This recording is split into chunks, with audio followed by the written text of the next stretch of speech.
Alright, now let's talk about with using pendulums with clients or other people. Now, I have two pendulums. The blue one, the soda light, is my personal one. This is for my energies. My other one, my Jasper, is the one I use in sessions. So I'm going to switch over to that one and use it because we're talking about clients now. So you can do the exact same things with clients as you do with yourself. So you can ask, are my clients' chakras in balance? Right now I don't have a client, so of course it's saying yes. So, but you're going to do the exact same thing. You'll ask, and then while they're, if you use a massage table or a healing bench or whatever you use, a chair, you can hover over their chakras if you want, or you can do like you do yourself and just ask. So does the root chakra need to be worked with? Or does the throat chakra need to be worked with? You can do that. But if you hover over the client as you ask, you can also ask it right then and there to clear and balance the chakra energies.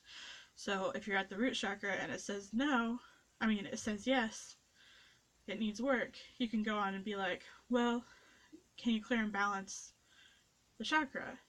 So it'll do its thing, and you can move on to the next one, the next one, the next one, until you're done. And then if you don't want to use the pendulum anymore, that's fine. You can also ask the pendulum how the session will be beneficial. Not how the session will be beneficial, but how to make the session most beneficial for the client, which I should have started with, but I got excited about the chakras.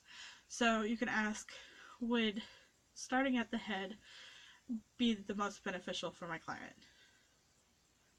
Yes. So, will it be beneficial to be at the head for 15 minutes at the beginning of the session? Yeah. So you can ask like that. You can ask when it would be good to move on to the next part. Like after 15 minutes, you can ask, would it be beneficial to move to the throat chakra? You're gonna know. Would it be beneficial to move to the shoulders? Yes. So just ask it stuff like that, but don't rely on it.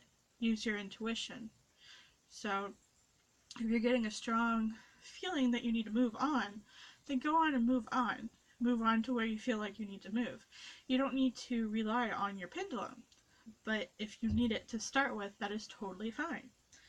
So definitely use it for as much and however much you need it for. So you can also do the aura clearing, and you can do it just like you did with yourself. You can just have the pendulum over the person and ask that it clears and cleanses and balances the aura for the highest and greatest good of the client, and then you're going to let it swing for as long as it needs to swing. And it's going to do its thing, and it's going to be done. So, and then lastly, I gotta check my notes. You can, not lastly, you can use the pendulum to remove pain. You can do this for yourself or your client. It's basically going to be the same, so I'm just going to do it one time. So if you know that you have a pain or your client has a pain in a certain spot, you can have your pendulum at that spot and ask it to remove the pain for the highest and greatest good. So if you have a headache, you can hover it over your head and ask that it removes the pain of the headache for your highest and greatest good. Or even if you don't want to hover, you can just be like, can you remove this hip pain for the highest and greatest good? And it'll start moving. You let it move until it's done moving. So if it takes 10 minutes, you want to make sure you're comfortable for those 10 minutes. So you might want to have your arm on something just so that you're comfortable.